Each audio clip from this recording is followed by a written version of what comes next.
Hey guys, today we are talking about the RF 50mm 1.2 versus the RF 50mm 1.8. Before we get into that, I want to thank you guys for subscribing. I'm over 1,000 subscribers now, which is awesome. And if you haven't subscribed, if you like camera gear reviews, talking about photography or video, this channel is definitely for you. We definitely have some exciting stuff coming up in the future. And actually, Peak Design just reached out to me. They came out with some new colors for their popular camera straps, like the slide and the leash. So they reached out to me and asked me if I wanted to try those out. So I'll definitely be coming out with a review on that. And yeah, definitely subscribe if you are into that stuff. So this location is actually where I did my first YouTube video. So we are bringing it back today. Today's video is going to be really short. We're going to be talking about the performance of each of the lenses and then basically going over the perceived value of the lenses. Gotta put the hat on. Hair's getting real crazy. So right off the bat, the cool thing about the cheaper 50mm, the 1.8, is that it's so much smaller, and in a lot of cases that's nicer to have. Especially if you're just doing this more for a hobby, you don't necessarily want to be lugging around a lot of heavy equipment around with you. And for something like street photography, having a lens like the 50mm 1.2, having a lens larger like that is not ideal. But I guess if you're doing street photography, you're probably not going to be shooting with a full frame Canon camera. All right, so let's get into the performance of these lenses and how they render when they're shot wide open. All right, so for this comparison, we have the 1.8 lens on the left and the 1.2 lens on the right. And right off the bat, you can tell that the out of focus areas in the 1.2 lens are a lot smoother. The transition is a lot nicer, and everything just kind of blends in a really pleasing way. Whereas on the 1.8 lens, you definitely get a little bit more of a busy background. But remember, you know, the 1.8 lens is a $200 lens against the 1.2 lens, which is, man, what's that, $2,300 or something like that. So I do find that the colors on the 1.2 lens are a little bit more accurate and real to life, and, you know, to my eye, a little bit more pleasing. It's a lot easier to color grade these photos on the 1.2 lens compared to the 1.8 lens. I just find the 1.8 lens is sometimes it's a little bit too maybe contrasty or a little bit too saturated, that some of the colors are off.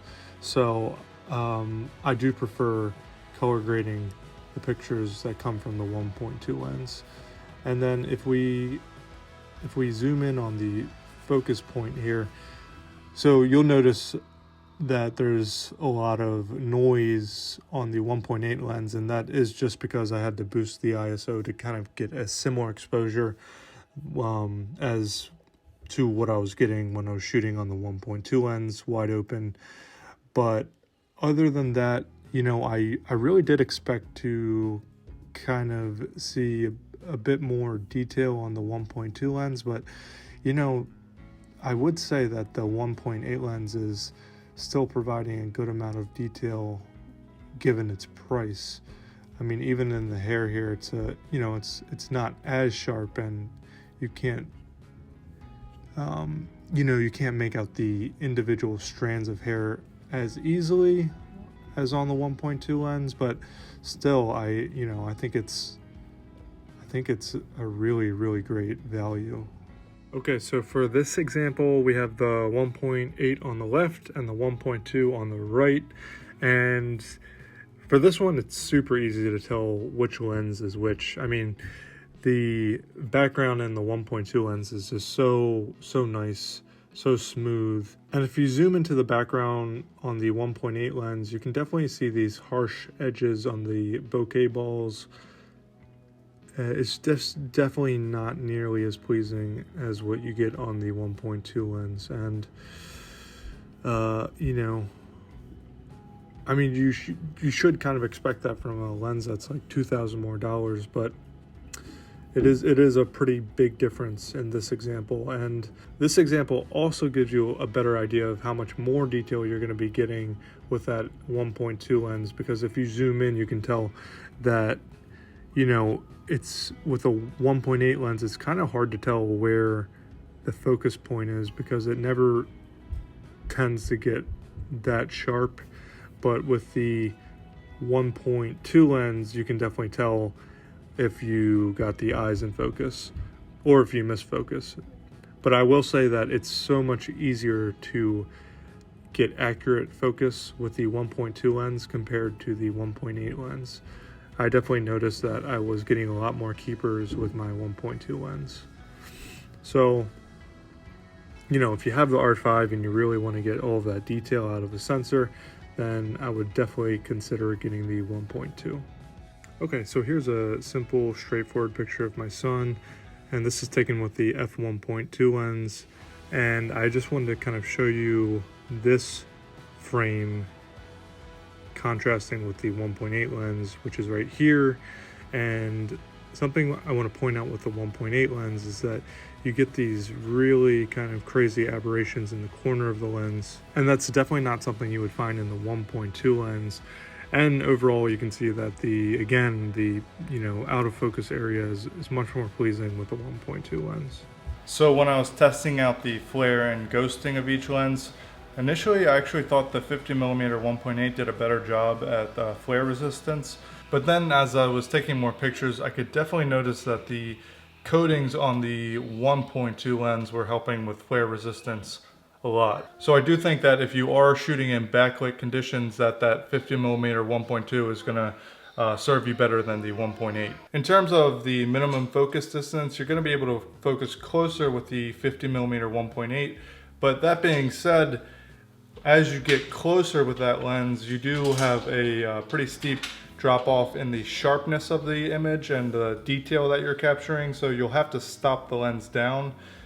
But with the 50mm 1.2, it's really sharp at the minimum focus distance. So it's kind of a trade-off, but if you're trying to get closer to your subject, then you'd probably be better off with the 1.8. I would get the 1.8 lens if the 50mm focal length isn't your favorite. I do think that it's a handy lens to have in your kit, and at $200 the value is insane for this lens. I have the Canon EOS RP. I think that the 1.8 lens would pair really well with that camera body. Even if you have the Canon EOS R6, you might want to consider getting the 1.8 lens to save some money. If you have a higher megapixel body like the R or the R5 and you're really trying to eke all of the detail that you can out of that sensor, then I would definitely say you're going to have to go with the 1.2, because there's a very clear difference on the amount of detail that you're able to get out of each of these lenses. If you're like me and you love the 50mm focal length, then definitely go with the 1.2. You won't regret it. I know it's kind of expensive, but the performance of the lens definitely justifies the cost. Due to the weather sealing, you'll definitely be able to use it in a wider variety of scenarios, and you get that extra low light capability of the having the wider aperture. So those are my thoughts on the 50mm 1.8 and the 1.2. If you guys have any strong opinions about these lenses, definitely let me know in the comment section below. I would love to talk about it. That's it for today. I will talk to you guys later. See ya.